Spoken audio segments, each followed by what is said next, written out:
foot soldier here. Abu, are you there? First come and give a testimony, then I'll go with my speech.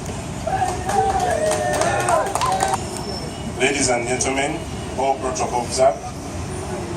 My name is Lubowa. I'm a photojournalist. I work with Daily Monitor. I'm a foot soldier, just like she has said.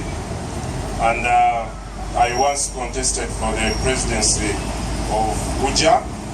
And me and my team, we lost by only 9 votes. And that was a plus to us because it was our first try. But I'm not here to talk about the elections. I'm here to talk about the journalists in Uganda. I'm here to talk about the press freedom, since it's World Press Freedom Day. And I'm here to talk about how we are treated. The question at point now is the suspension of editors. In many cases, we have been calling upon editors. Actually, I'm happy that editors were suspended, I'm sorry to say, but I'm happy. Because many times we have called upon editors to join us to fight these people who mistreat us, to fight the police brutality, to fight government officials who abuse us, to fight the community. Because it's not only the police that abuses the media freedom, it's even the public. We have always called them upon to join, but they have always refused, and they're like, okay, let's give them another chance. But now it has caught up on them. They are in the trap of Engineer Mutabazi. They are facing what we have always talked about. They have been suspended and nothing so far has been done. Do we have any editor here? Chris, now. They are not here. They are the people who are suspended, and we are here, people who are abused, and we fight for them, and we are still fighting for them. So that's the challenge of the media. We also don't have freedom for our own selves. The editors don't love us. We are the people who gather the news that they edit, but they don't love us. So that's how bad it is, and that's what we must fight. This is a cause that we must take on as journalists as a whole. We need to come together. So if we have no editors here, we have over 1,000 journalists. Where are they? We are only a few here. So that's the hypocrisy in media. And that's one thing we must fight. If we say Engineer Mutabazi, because me, I will not call him the executive director of UCC, because what he's doing is not executive. An executive director, first summon the editors, know why they have run such a story. Summon them, they come to your table. You always meet them, talk to them. Before you suspend them, what have you done as the director? What executive thing have you done?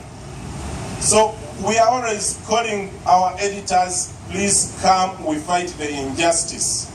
They have refused. Now it's upon them to fight for themselves. I don't want to use a lot of time,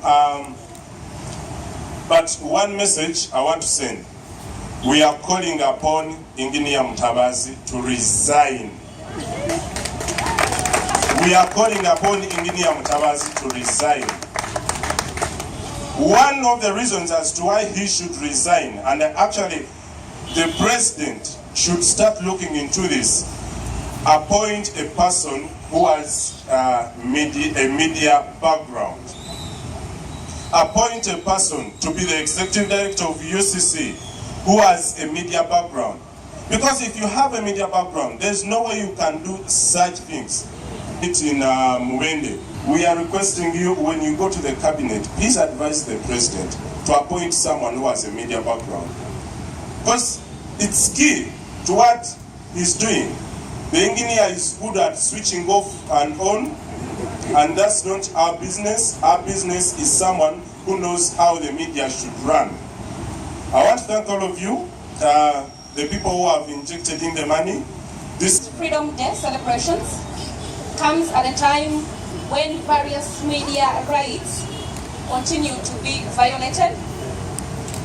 including brutality against journalists, as recently witnessed when the judiciary's deputy registrar, Fred Waninda, tortured 2 journalists, including Eron Kiiza and Annington Chisache, working with Salt Media and Smart 24 TV, while covering a case where he's accused of grabbing land, and government agencies like UCC, I once again say UCC, issuing illegal, problematic and oppressive order, commanding media houses to immediately suspend journalists, and programs over false and generalized grounds of allegedly failure to meet purportedly minimum broadcasting standards, as what was said. The primary broadcasting standards in Uganda, as spelled out in the Article 29 of the Constitution of Uganda, which grants freedom of expression and emphasizes media freedom.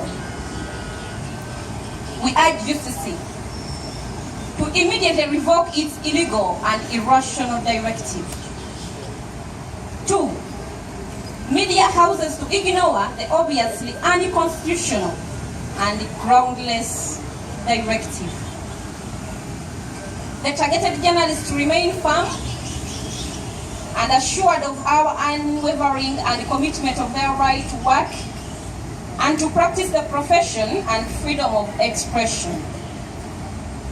The public to join us in condemning and fighting the suffocation of journalism by UCC. As Uganda Journalists Association, this is our promise. We take appropriate legal, advocacy and administrative action necessary to counter the illegal UCC directive. 2, to keep fighting for the rights of journalists in Uganda. Failure by UCC to revoke its directive, we shall lead a march and a protest from the city center to UCC headquarters in Bugolobi anytime soon.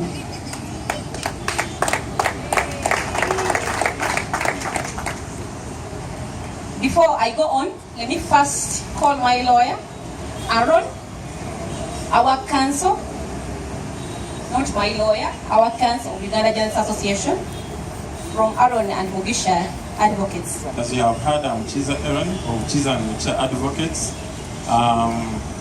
I want to say a few things. One, say that I concur with those who worry about the state of media and journalism in this country, because it is in precarious times. It is facing stiff challenges from the very people who should advance it.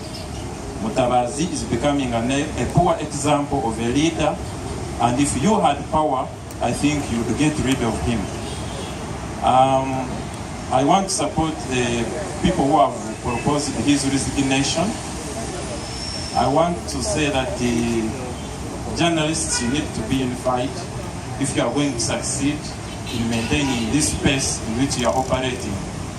And unless you unite, people are going to pick you apart, people are going to divide you. If they find you easy to divide, they are going to divide you and you'll be irrelevant. And journalism is our last defense against dictatorship, against anarchy in this country. You know the history of this country. If you people who are the voices and eyes of society do not stand up to be counted, if you keep feeding silence to the injustice that goes on, this country will collapse. So we are ready to give you legal advice and legal representation. Thank you very much. We support you in your fight for your freedoms. Before, in a nutshell, let me first welcome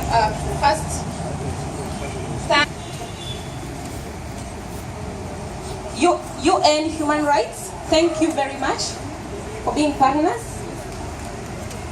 Thank you very much. Mr. Biden is telling me that we are